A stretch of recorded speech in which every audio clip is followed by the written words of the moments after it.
বিসমিল্লাহির রহমানির রহিম। আসসালামু আলাইকুম রহমতুল্লাহ। বাবুপুর জিরতলি ইউনিয়ন উচ্চ বিদ্যালয় কর্তৃক আয়োজিত অনলাইন ক্লাসে স্বাগতম। সুপ্রিয় শিক্ষার্থীরা, আশা রাখি সবাই ভালো আছো, আমাদের অনলাইন ক্লাসটিকে উপভোগ করতেছো। আমি এখন নবম শ্রেণীর ইংলিশ ফার্স্ট পেপার করাবো। আমাদের টপিক্সটি থাকবে আজকে ইউনিট 4 লেসন 4। তোমরা যারা ক্লাসটি উপভোগ করতেছো তারা তোমাদের সামনে টেক্সট বুকটি নিয়ে নাও। টেক্সট বুকের ইউনিট 4 এর লেসন 4-এ আসো। আমরা প্রথমত এই টেক্সটটি সম্পর্কে সম্যক ধারণা নেব এবং এর আলোকে তোমাদেরকে কাজ দিব। সেই কাজটা অ্যাসাইনমেন্ট হিসেবে তোমরা করবে। আসো আমরা তাহলে টেক্সটটি শুরু করি। Lipi first talked with her classmates and then with the head teacher. এখানে লিপির যে গল্পের অংশ বিশেষ দিয়েছে এই টেক্সটটিতে, এর আগের অংশগুলো থেকে একটু বলি। লিপি নবম শ্রেণীতে পড়ুয়া একটা শিক্ষার্থী, যে কিনা অধীর আগ্রহ পড়াশোনা করে তার গরিব পিতার সংসারের হাল ধরবে। এই উদ্দেশ্য বা এই মানসে যখন তার চিন্তা চেতনা, ঠিক তখনই তার উপর চেপে যায় বিয়ের হিড়িক। সে চায় না এই অল্প বয়সে বিয়ে করে সে তার নিজের জীবনকে ধ্বংস করতে, পাশাপাশি চায় না সে তার পরিবারকে আরও দুর্দশায় ফেলে দিতে। এই জন্য সে প্রথমত যেই কাজগুলো করেছে, সে তার সহপাঠীদের সাথে বিষয়টা আলোচনা করেছে, শিক্ষকদের সাথে বিষয়টা আলোচনা করেছে। শিক্ষক সহপাঠী মিলে লিপির পরিবার এবং যেই ছেলের সাথে তার বিয়ের কথাবার্তা চলতেছিল, সেই ছেলের পরিবার, উভয় পরিবারকে নিয়েই কিন্তু বসে একটা সিদ্ধান্তে উপনীত হলো এবং পরবর্তীতে বিয়েটা রোখা হলো। লিপি তার স্বাভাবিক যে অবস্থা তথা সে যে তার পড়াশোনা চালিয়ে যেতে চাচ্ছে সেটা চালিয়ে যেতে পারলো। এই বিষয়টাই আর কি। আমি টোটাল গল্পটির, এটা একটা বাস্তবিক গল্প, আমাদের শিক্ষণীয় অনেক কিছু আছে। আমাদের সমাজ ব্যবস্থায় হয় কি, মেয়েদেরকে আমরা উচ্চশিক্ষিত করতে অনাগ্রহী। এটা একদম ভুল কথা। ইসলামও সেই নিষেধাজ্ঞা দেয়নি, তবে হ্যাঁ, শালীনতার মধ্যে আমরা উচ্চশিক্ষা অর্জন করতে হবে। একজন নারী বা মহিলা বা মেয়ে হিসেবে যতটুকু ইসলাম শালীনভাবে চলতে বলেছে, সেই শালীনতার মধ্যে থেকে আমি একদম সর্বোচ্চ বিদ্যাপীঠ ঢাকা বিশ্ববিদ্যালয় পর্যন্ত পড়তে পারবো, এতে কোনো বিধিনিষেধ নেই। হ্যাঁ, তবে আমার শালীনতাটা আমাকে বজায় চলতে হবে। আরেকটা বিষয় হচ্ছে, শিক্ষা এমন একটা জিনিস যেটা মানুষের মনের ভিতরকার যেই সুপ্ত প্রতিভা সেটাকে বিকশিত করে। এই জন্য নেপোলিয়ন বলেছেন যে, give me an educated mother, I shall give you an educated nation. আমাকে একটি শিক্ষিত মা দাও, আমি তোমাদেরকে একটি শিক্ষিত জাতি দেব। আসলে সন্তান লালন পালনের দায়ভার কিন্তু মায়েদের উপর বর্তায়।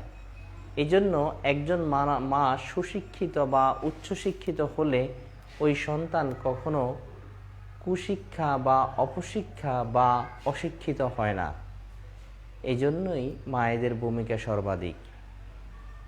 যাই হোক, আমি প্রাসঙ্গিক কথাগুলো এই জন্য বলেছি, এই গল্পটি আমাদের ব্যক্তি জীবনে অনেকটাই প্রভাব ফেলবে এবং এর থেকে আমাদের অনেক শিক্ষণীয় বিষয়ও রয়েছে। তাহলে শিক্ষার্থীরা, আমরা টেক্সটটি শুরু করতেছি। Lipi first talked with her classmates and then with the head teacher. Lipi প্রথমত তার সহপাঠীদের সাথে এবং তারপরে প্রধান শিক্ষকের সাথে কথা বললেন। Who was very sympathetic to her, যে তার প্রতি খুব সদয় বা সহানুভূতিশীল ছিলেন। He called a meeting of the teachers and students of the school, তিনি বিদ্যালয়ের শিক্ষক এবং শিক্ষার্থীদেরকে নিয়ে একটি সভা করলেন। He also invited the school managing committee members and some respectable persons of the village to attend the meeting. ওই সভায় যোগদানের জন্য তিনি বিদ্যালয় পরিচালনা পরিষদের সদস্যদেরকেও সম্পৃক্ত করলেন। The head teacher explained in details the serious consequences that would follow Lipi's marriage. The head teacher explained in detail. প্রধান শিক্ষক বিস্তারিত ব্যাখ্যা করলেন the serious consequences that would follow Lipi's marriage. লিপির বিয়েতে যেই মারাত্মক ক্ষতি হতে যাচ্ছে সে বিষয়ে তিনি বিস্তারিত ব্যাখ্যা করলেন। She would be having children from very early age, 14 or 16. সে 15 থেকে 16 বছর বয়সেই সন্তান সম্ভবা বা সন্তানের মা হবে। মেডিকেল সায়েন্সের থিওরি হচ্ছে আমাদের ইসলামী শরিয়ার বিষয়টা হচ্ছে সাবালিকা হওয়ার পর থেকেই একটা মেয়েকে বিয়ে দেওয়া যাবে। তো সেক্ষেত্রে কারো কারো ক্ষেত্রে 8 বছর, কারো কারো ক্ষেত্রে 9 বছর, কারো কারো ক্ষেত্রে 12 বছর।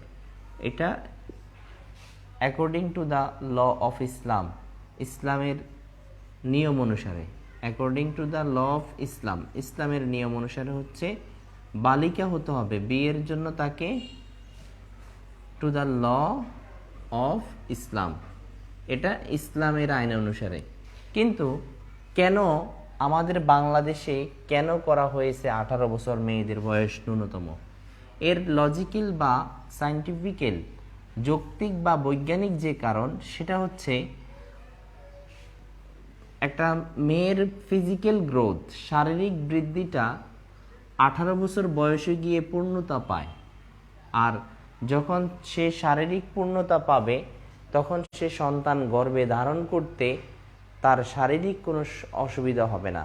হ্যাঁ, এক সময় চিকিৎসা ব্যবস্থা ভালো ছিল না এবং বাল্য বিবাহ যেটা বলি আর কি, অর্থাৎ কম বয়সে বিয়ের যে প্রবণতা ছিল সেই প্রবণতার কারণে অনেক মা গর্ভপাত হয়ে যেত, সন্তান প্রসব করতে মারা যেত, বা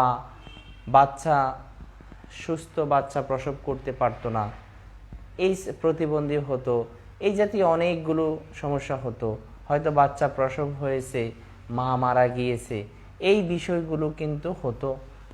এজন্যই বর্তমান মেডিকেল সায়েন্স বলতেছে যে না, একটা মেয়ে সন্তান সম্ভবা বা কনসিভ বা গর্ভধারণ করতে হলে তাকে ন্যূনতম 18 বছর বয়স পূর্ণ হতে হবে। এরপরেই হলে গিয়ে সে শারীরিক কোনো জটিলতায় ভুগবে না, মেজর। এই জন্য স্বাস্থ্য অধিদপ্তরের একটা ঘোষণা হচ্ছে যে 20-এর পরে গর্ভধারণ, সুস্থ শিশু, সুস্থ মায়ের জীবন। যাই হোক, এটা হচ্ছে চিকিৎসা শাস্ত্রের কথা, ইসলাম অন্যভাবে বিষয়টাকে নেয়। এখন 15 থেকে 16 বছর বয়সে সে সন্তান সম্ভবা হবে। It would create constant health hazards to her, এটা তাৎক্ষণিক তার স্বাস্থ্যের বিপদ ঘটাবে। হার এডুকেশন উড স্টপ, তার শিক্ষা বা পড়াশোনা বন্ধ হবে।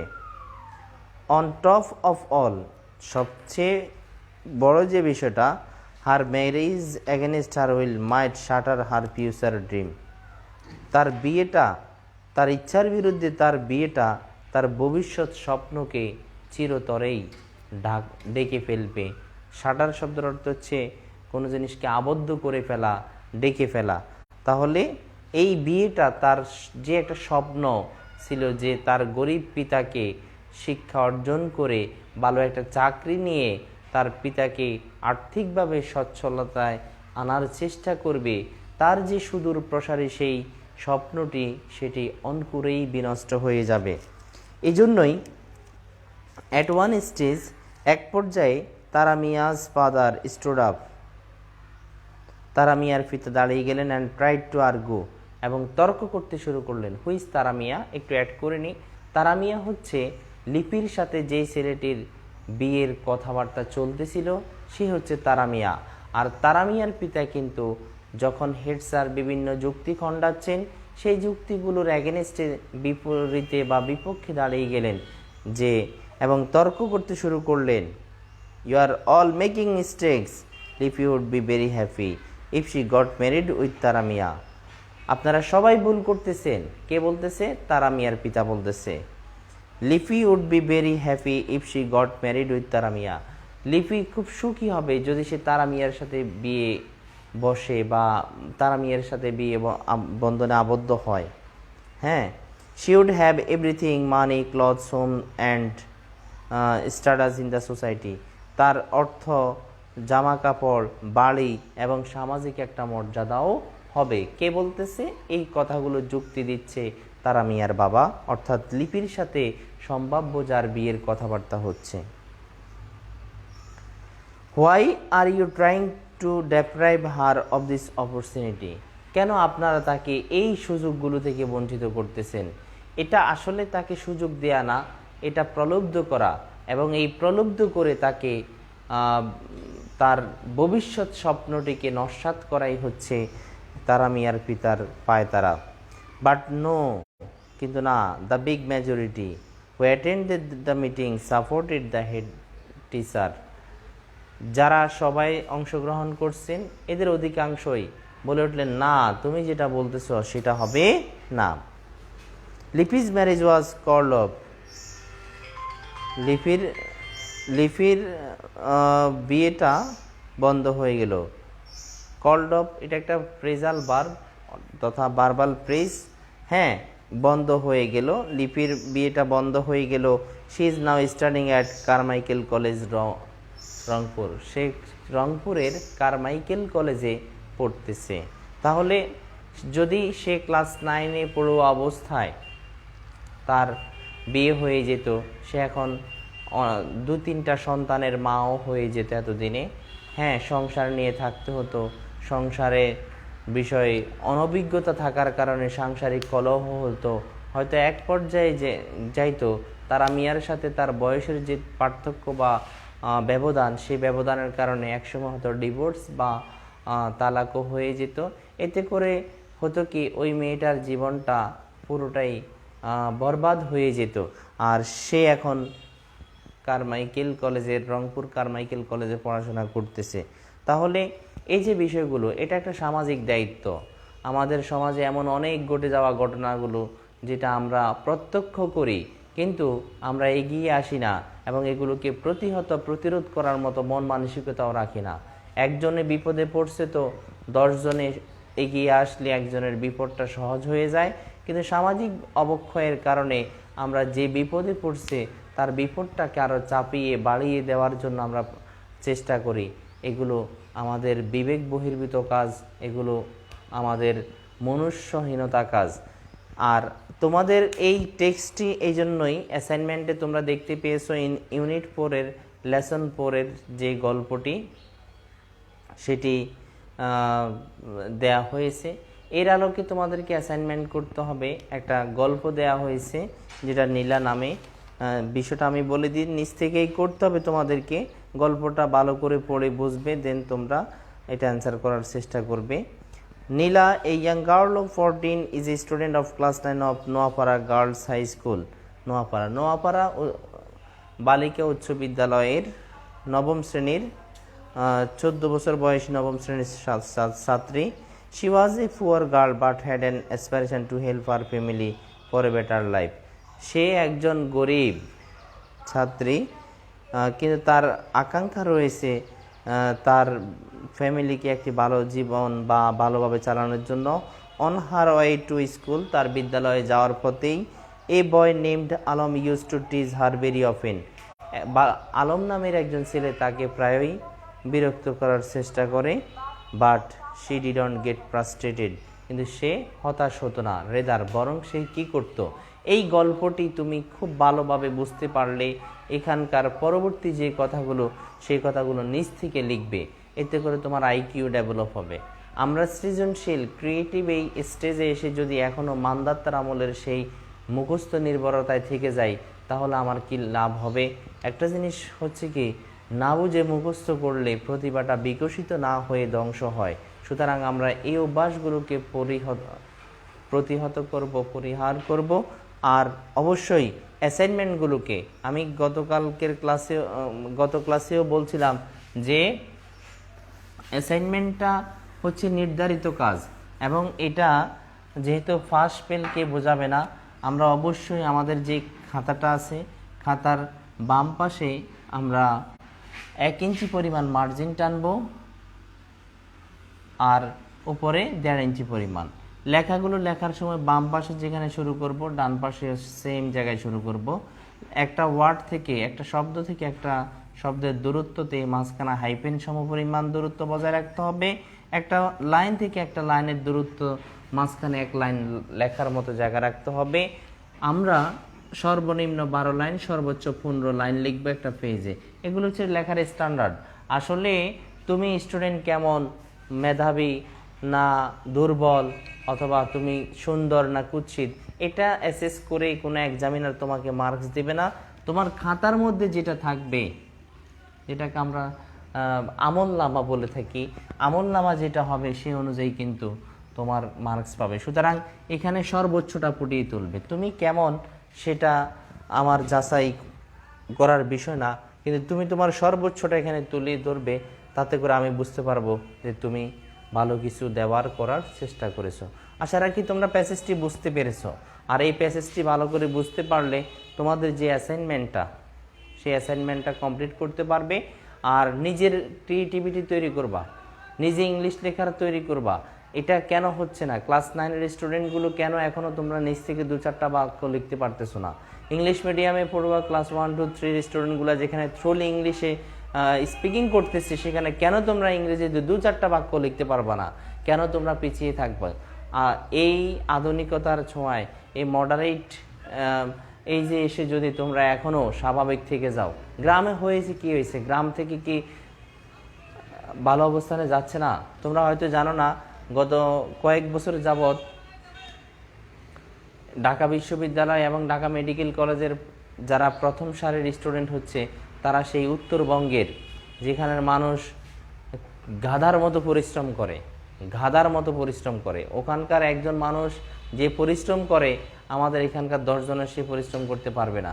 সেই অঞ্চলের, সেই অনেক অসুবিধাগ্রস্ত অঞ্চলের, আর্থিক কষ্টে থাকা, বিদ্যুৎ, অনেক অঞ্চল আছে এমন যেখানে বিদ্যুতের যথাযথ ব্যবহারও এখনও হয়ে ওঠেনি, প্রক্রিয়াধীন রয়েছে। সেসব অঞ্চলের স্টুডেন্টগুলো আজকে ভালো অবস্থান করতেছে, একমাত্র হচ্ছে নিজের অধ্যবসায় এবং প্রচেষ্টা। সুতরাং তোমাদেরকেও অধ্যবসায় এবং প্রচেষ্টা অব্যাহত রাখতে হবে। পড়াশোনা করলে করার মতো করতে হবে। ভালো কিছু করতে হলে জীবনে নিজেকে স্যাক্রিফাইস করতে হবে। শিক্ষার্থীরা সবাই ভালো থাকো, সুস্থ থাকো, সবার জন্য শুভকামনা রইল। আল্লাহ হাফেজ।